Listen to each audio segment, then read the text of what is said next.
So I think my circumstances and my pivotal point is a little different from Sandeep's pivotal point, and he emphasized that as well. But yes, we are all emotional beings at the end of the day.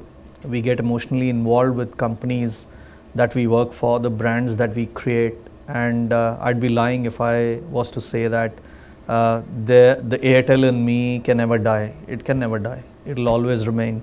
Some brands have such ardent fans. You see the war between Pepsi and Coke. A Coke person, even if he's left Coke 10 years back, will never drink Pepsi, right? And vice versa for Pepsi guys. They will not even have Pepsi and Coke coming into their homes, if they've not worked for those companies. So I think those affiliations happen. So I always will remain a brand ambassador of Airtel no matter what I do, because I've created that baby from virtually zero, right? And so that's always going to remain. But for me, it was a more cautious decision to say, I do not want to do a corporate role again. And therefore, what entrepreneurship brings on the table, I think I was pretty well versed with.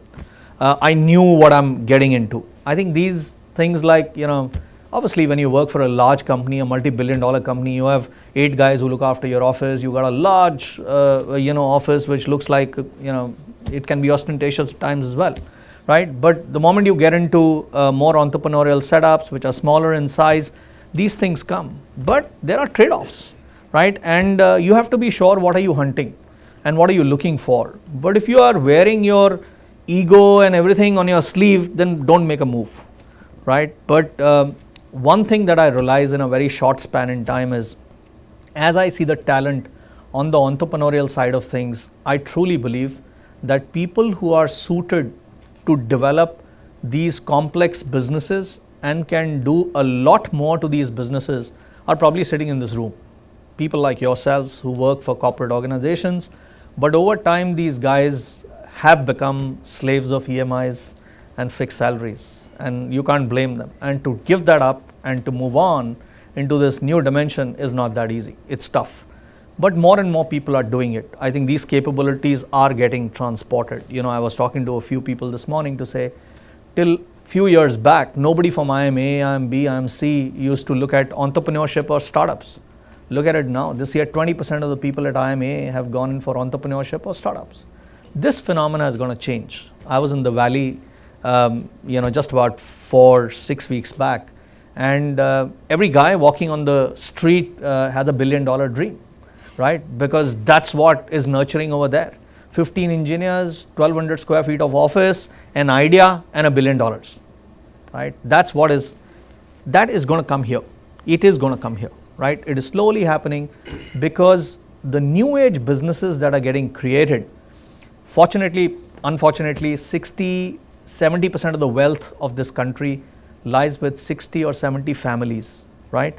And the new age businesses that are coming across somehow have gone beyond the realm of these 60-70 families, right? Neither are they interested in those businesses, I don't think, nor do they relate to these businesses very closely, right? So this has gone into a new breed of professionals and newer minds, and these guys are going to create, share, build, set examples, and invigorate many others to chase similar dreams. I think India will see that happening with what's happening to the economy right now and the environment that's getting created. I think this ecosystem will come of age. This ecosystem will come of age. The Flipkarts, the Jabongs, the Micromaxes are all examples that are going to invigorate and excite a lot of people to say, why the hell can't I do it, right? And it's about an idea, and then somebody who backs that idea. I think that ecosystem is getting created. So I guess my decision was under different circumstances, so I'm not surprised by anything because I had my eyes wide open, right? And so everything looks easier from where you look at it from. So from my perspective, I think I had crossed that hump in my life of being slave of EMI, or I had crossed that hump, right? So I did it. If I would have done it a little later, probably I would be singing a different story today. But I had crossed that. But there are many people like me who, even after crossing, feel now, what the hell am I doing? I'm 50 now. Why am I wanting to make this move? So it's your risk appetite. It's your risk appetite, what do you want to achieve in life, and of course things will be different. All environments can't be same, all businesses can't be same, all countries can't be same, all geographies can't be same. You'll have to take that punt. But it's one life, right? Do you want to live that life doing different things? Are you happy? And there is no right or wrong on this.